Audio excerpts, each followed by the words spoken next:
Hello all, I'm Sai and you're watching The Book Dragon. In today's video, I'm bringing to you my review of Clockwork Angel by Cassandra Clare. This is the first book in the Infernal Devices trilogy. If you didn't know, I'm reading the Shadowhunter Chronicles now, and I've decided to reread the Mortal Instruments and read every other series for the first time. Hence, I'm reading the Mortal Instruments and the Infernal Devices alone in the order that they were published.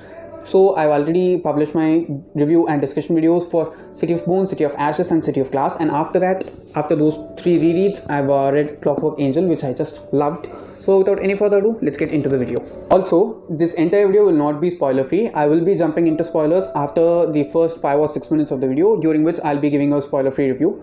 While giving a spoiler free review of this one, I'll not be spoiling the first 3 books in the Mortal Instruments series as well, so you can watch this. Obviously you'll not get spoiled for that series or this one, and during the time when I get into spoilers, I'll let you know. First, let's talk something about the plot of this book. The plot of Clockwork Angel is that we have this 17-year-old girl named Tessa Gray who comes from New York to England in order to find her brother and start a living with him. What happens is, when Tessa comes to England in the ship and gets down, she is taken by these two ladies who address themselves as being sent by her brother Nate, and they hand over this note to her. Hence, Tessa believes them and goes with them. What happens is, they are not the ladies whom they say they are. They are warlocks, and they train Tessa in order to bring out the power that's residing inside her. What's Tessa's power is something which reveals itself in the first 100 pages of the book. Hence, I'm not going to reveal it right now. You can just read it because it's fun.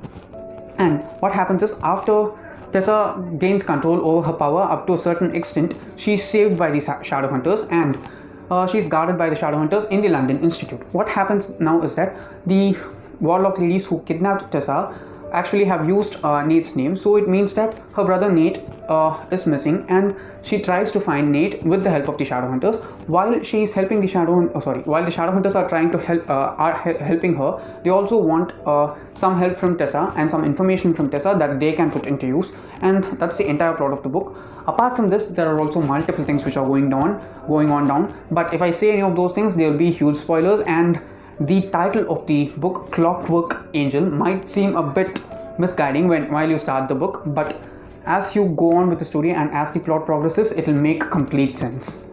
Moving on to the characters, we have 3 main characters. The first one is Teresa Gray, or Tessa, who's the main character throughout the story, and she's the one that's kidnapped by the warlocks.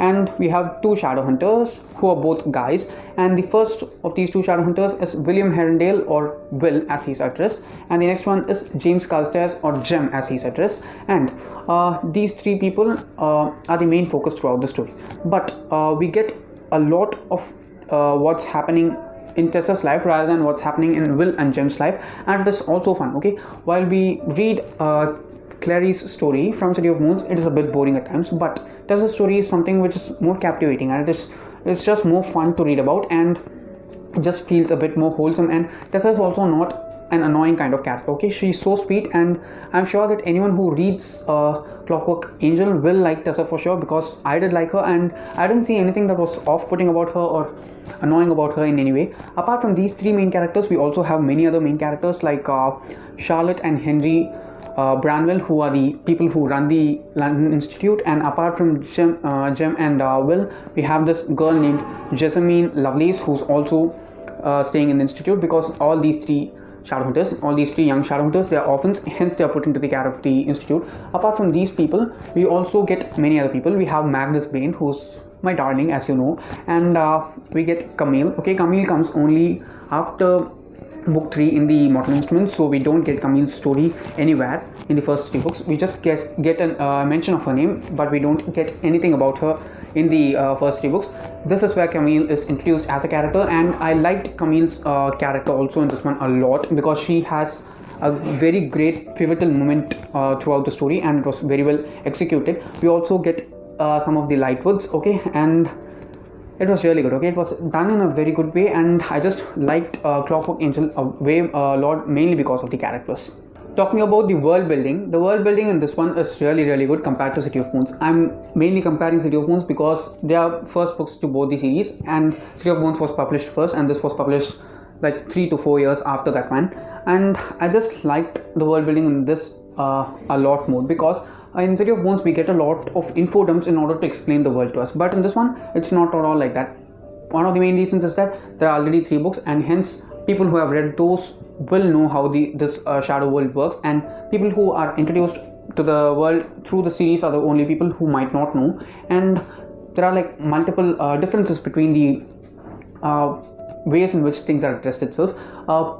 Very rarely do people say runes as runes, and they call them as marks, and the clave is called as the enclave. There are like subtle changes like that, just as in British and American English. And the main part which I loved about the world building is that Clockwork Angel, or the Infernal Devices, takes place in Victorian London. Okay, actually London itself is a really beautiful backdrop for any type of story. It is like this historical fiction with a beautiful romance set up in this Shadowhunter world. It is so beautiful to read about. Even the institute in this one is so large compared to the New York Institute which we see. I think even in all the 6 books in Immortal Instruments, the institute didn't play that great a role, and it was not shown as such a big place. But in this one, in just a single book itself, Cassie just shows us that this institute is just a huge place. It's not small. Okay, for like just the 10 or 15 people who are living in this place, it is so vast and huge, and the world building was really good in this one. Lastly, talking about the pacing of this one, I can say that the pacing throughout Clockwork Angel was very consistent. Okay, I didn't feel like the story was moving so fast at some instance and was so much lagging at others. It didn't feel like that at all. I felt like from the first chapter to the epilogue, everything seemed like to be perfectly paced. If you ask me, I didn't feel bored at all at any instant, and I rated this one 5 stars, obviously, because I've been raving about this for so long. I think that everything was really good about this one. Even the character development which needs to happen throughout the series, we get like little signals that these might happen towards the future. Those are things which I expect for in the first book, and this one provided it a lot, and I liked it. There's this only small plot inconsistency or magic system inconsistency which I found in the last chapter, but I'm not going to discuss it right now because I've not read the other 2 books. I'll be discussing about that in the spoiler section, so if you do want to know that, you can stick on until then. And now I'm going to step into spoilers. So if you've not read City of Bones as well as the first 3 books of Mortal Instruments series, City of Bones, City of Ashes, City of Glass, and Clockwork Angel, do stop watching the video now. Or if you are not if you don't have a problem with spoilers and if you want to discuss, you can obviously watch the video until the end, and let's just get into the spoilers now. First, let's talk something about the main 3 characters. The first one being Tessa. Okay, Tessa is my most favorite of all the 3. Okay, actually Tessa is not my most favorite, Jem is my most favorite, but I'll talk about Tessa first since she's the main character. And I must say, after reading City of Bones, I thought that I might hate Tessa because Clary is like a nightmare for me. She's stupid, dumb. She is clever, intelligent, brave, everything, but she's also equally totally stupid. That's the thing which annoys me the most always while I'm reading the Mortal Instruments. And then this one, Tessa's like the complete opposite of Clary. Okay, the stories of both Clary and Tessa are kind of the same, yet the way in which Tessa handles her story, pulls herself together and manages doing stuff, how she maneuvers things, how intelligent she is. Okay, she's a bookworm. Obviously she's going to be intelligent because she's got many ideas, she's read a lot. Okay, she knows how to understand people, she tries to understand people, she also tries to mingle with the crowd. Okay, while the Shadowhunters are helping her, she doesn't try to shun them away or put guards on herself. She just tries to mingle with them. Okay, she tries to make them understand her as well as tries to understand them. That's something which I liked a lot about Tessa. Some specific scenes which just prove to be really beautiful, if you ask me, when it comes to Tessa, are the scene in which she transforms into Camille. Okay, when she gets the ruby necklace of Camille, and when she transforms into Camille itself, and when she just feels her heart stop. Okay, it was so realistic. It was so realistic to read about. She's such a sweet character. Okay, and when she feels her heart stop and she just collapses onto the chair, it was so beautiful. The next one is the climax, in which she gets this idea and she transforms for a second into that lady with the gunshot and turns so that Mortmain doesn't see her, and the blood oozes out of her dress. I just have a small doubt on that, which is that in order for Tessa to turn into anyone else, she must be grabbing onto some object that belonged to that person. But while Tessa like transformed into that lady with the gunshot, she didn't have anything of the ladies that was in contact with her. But how did Tessa transform into her? If it is explained later on the series, please don't tell me because I want to find out. But that felt like a bit off for me. And also the Clockwork Angel. Okay, always it was so beautiful to visualize the Clockwork Angel being on her throat always, and it is like here, right, in the hollow of her throat. That's what Cassie actually described every time when she discovered where whenever she described where the Clockwork Angel was, and how it just flies out and helps Tessa while those automatons are trying to grab her, and it flies out. It actually literally kills two of the automatons. I think there is something going on with the Clockwork Angel, and it doesn't do anything until Henry keeps his hand on it, and after he cleans it, it starts working, and that was good. And Henry is also one of my favorite characters because he's so geeky. Okay, he's so sweet, he's so subtle, he's not like flamboyant, I'm this genius, everything that I do works, all that stuff. He doesn't do any of those stuff, and it is so good to read about him. Next, I'm going to talk about Jem, James Carstairs. Jem is my most favorite of all the characters in this first book, guys, because there is something about Jem which just compels me to like him, because he's so silent. Okay, he's so clever, intelligent, funny. Okay, yet being all those stuff, he doesn't flaunt it. Okay, he's so subtle. He's not a brat. Will is totally a brat. Okay, this guy, he's just so subtle. Okay, he's so mild, so mellow.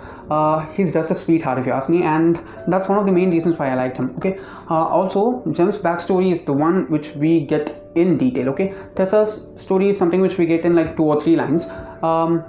Will's story is something which we have not got at all. I think Will's story is going to be even more painful while we move into the next 2 books, and I do think it's going to be like that because I know Jace's story. And also Jem resembled a lot of Simon for me in many ways. I don't know why.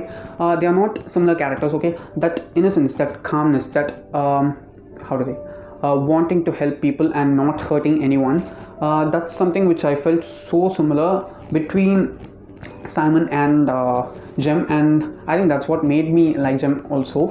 Apart from that, Jem is the only Asian character, okay, of all the characters that we see in this book. Jem is the only one which we can like at least remotely relate to.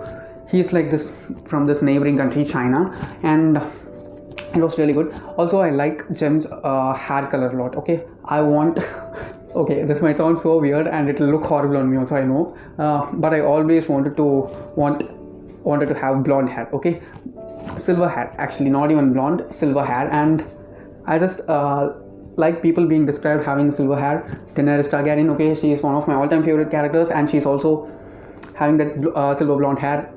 After her, this was the only character, Jem was the only character whom I saw with that silver blonde hair, and it was so beautiful. I thought that he was having some kind of disability or disease first, something like a skin condition, or since he was always described as pale, I think he might have like some blood condition like anemia or something, or he might he might be an albino or something like that. I was thinking because he has silver eyes and silver hair. There's no melanin at all easily. If he's Asian, I'm sure that he is colored in some way, but all these traits are just so totally draining. And when we get that backstory of him getting addicted to opium, I think they don't say what the drug is, but I think it's opium.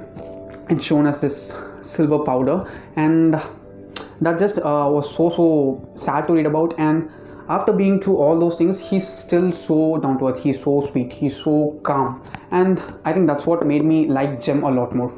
Next, I'm going to talk about William Herondale. Okay, Will is simply Jace. Okay, while I first read like the first 50 or 100 pages of the book, I was getting like strong Jace vibes. Okay, obviously they're both Herondales, and I don't know why it was like totally a contrast. Jace has golden hair and golden eyes. I think it might be due to the angel blood, I'm not sure.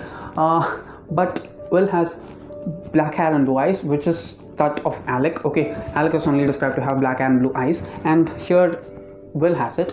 I actually liked Will a lot. Okay, while he rescues Tessa from the Dark Sister's house, and when he asks her, do you always tie yourself to the bed when you're sleeping? That was like so hilarious. Okay, who would ask such a question? It was so funny, and I liked Will a lot. Seriously, I liked Will a lot until the scene in which Tessa kisses him, and he's he doesn't take it seriously at all in any way, and he just pushes her. He just pushes her away, and towards the climax, it was like even worse. Okay, I thought that finally, I'm liking Herondale while they are introduced on the page itself.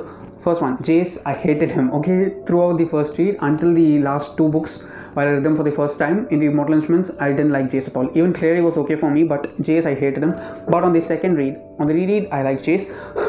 This time, while reading this one, Will, I liked him from the beginning itself, but I thought that okay, this is building up better, and finally there is one Herondale which I'm going to like, and he just proved me wrong again, and he became an ass, and it was so horrible. Okay, the things that he says them to show himself bad. Okay, that's not wrong, it's his choice, but in order to show yourself wrong, you're hurting others just so plainly. That's so horrible if you ask me. And Jem is the only person who has understood Will properly, and I don't think it's necessary in order to prove yourself bad by hurting other people.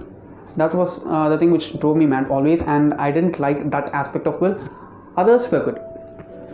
Next, I'm just going to talk about my darling Magnus Bane. Okay, Magnus doesn't come to such a long extent in this one. I thought that from hearing from people, I thought that Magnus will be there for at least like quarter or half of the book in this one, but it was not like that. Magnus just appears in like two characters and in the epilogue while Will goes and asks him for help.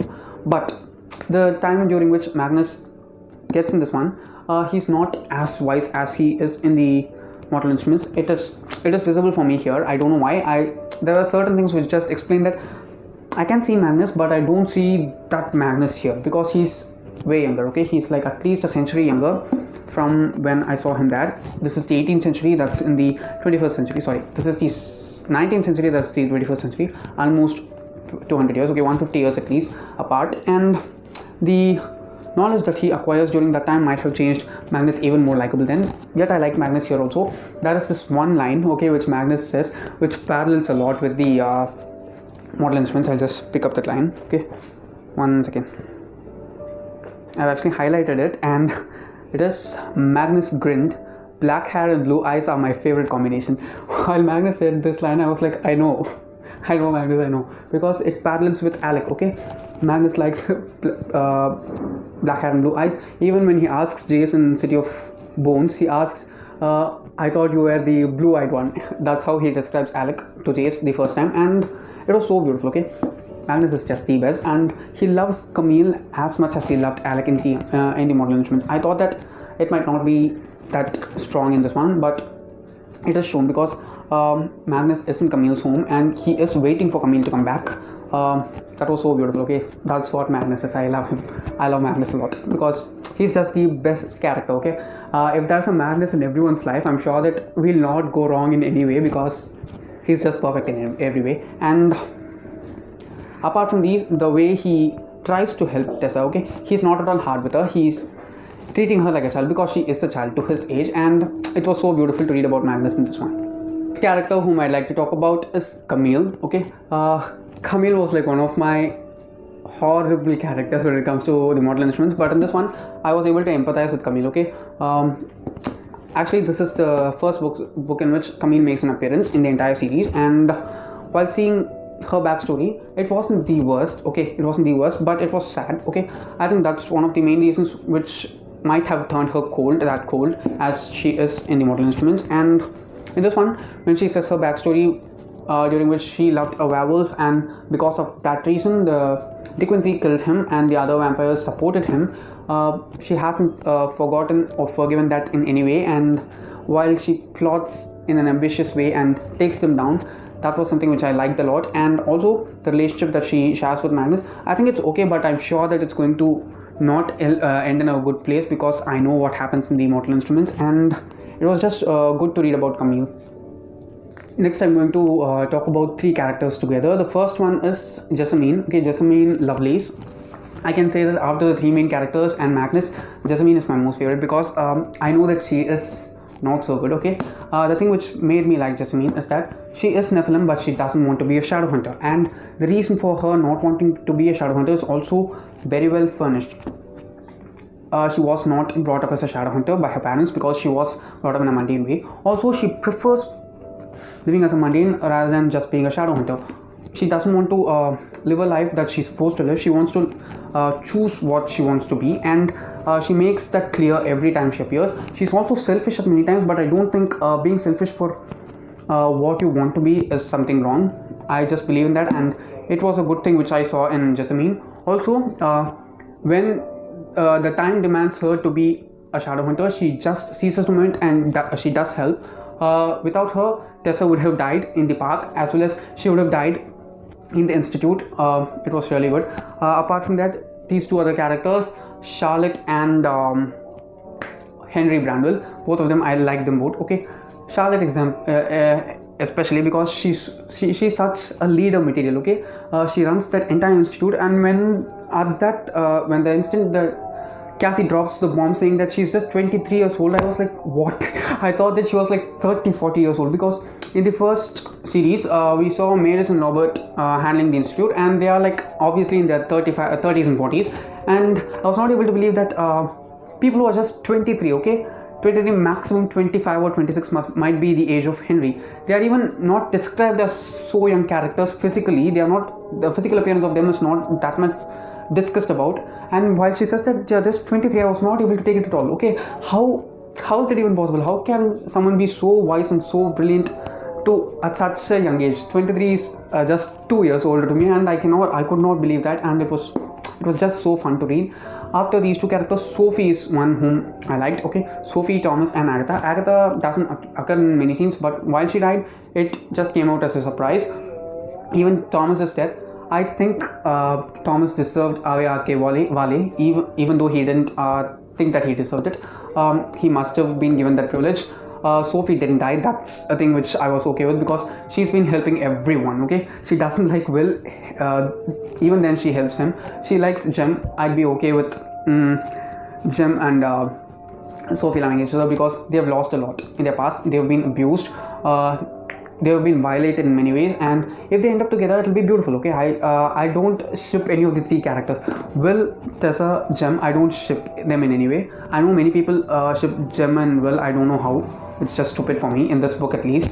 Jem and Tessa also, I don't ship them, because in this book it felt more like Jem was like this very good friend that Tessa needed inside the institute, and it was really good. Also, Jessamine was like a parallel to Isabel. Isabel embraced her shadowhunterhood, but Jessamine is as strong as Isabel in mind, but she wants to choose the life that she wants to live. That's a characteristic of Isabel, if you ask me, and it was paralleled in a good way, and I liked it a lot.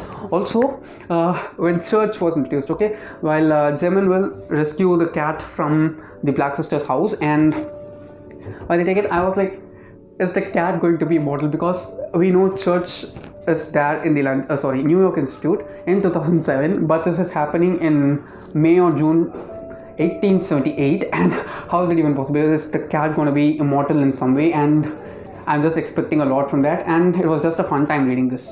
Lastly, I want to talk about two of the villainous characters, the actual antagonists of the story, Mortmain and Daniel. Okay, Mortmain is okay.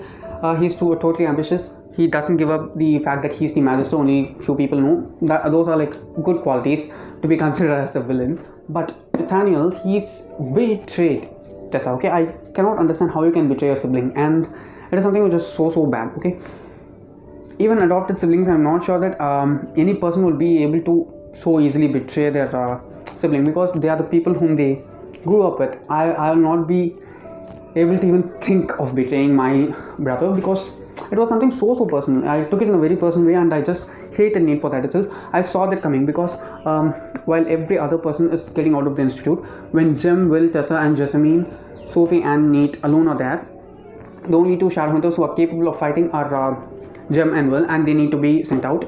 And everything just came together, and I was able to understand that there is something fishy going on with this guy, and I don't think that I'm wrong in any way. And it was true. I was correct, and he did prove to be an ass. It was awful, and it was just not a good time, yet I just took it, and as a whole, this book was really good for me. Okay, that's the end of my review and discussion for Clockwork Angel by Cassandra Clare. If you have finished reading this book, do let me know your thoughts on the book in the comments below, and do tell me what are the specific instances or scenes which you liked, and who's your favorite character of all the characters in the comments below. Also, I request you not to leave any spoilers for Clockwork Prince and Clockwork Princess because I have not read the books yet. Please be spoiler free when it comes to the other two books. You can discuss any spoilers for the Mortal Instruments and Clockwork Angel alone. Okay, I'm just specifying it. Please don't leave any spoilers. And that's it for today. If you did enjoy watching this video, don't forget to give it a thumbs up and also share it to your friends. If you want to get more content from me, do subscribe to the channel because I publish new videos every Sunday, Tuesday, Thursday and Saturday. Thanks for watching and have a great rest of your day.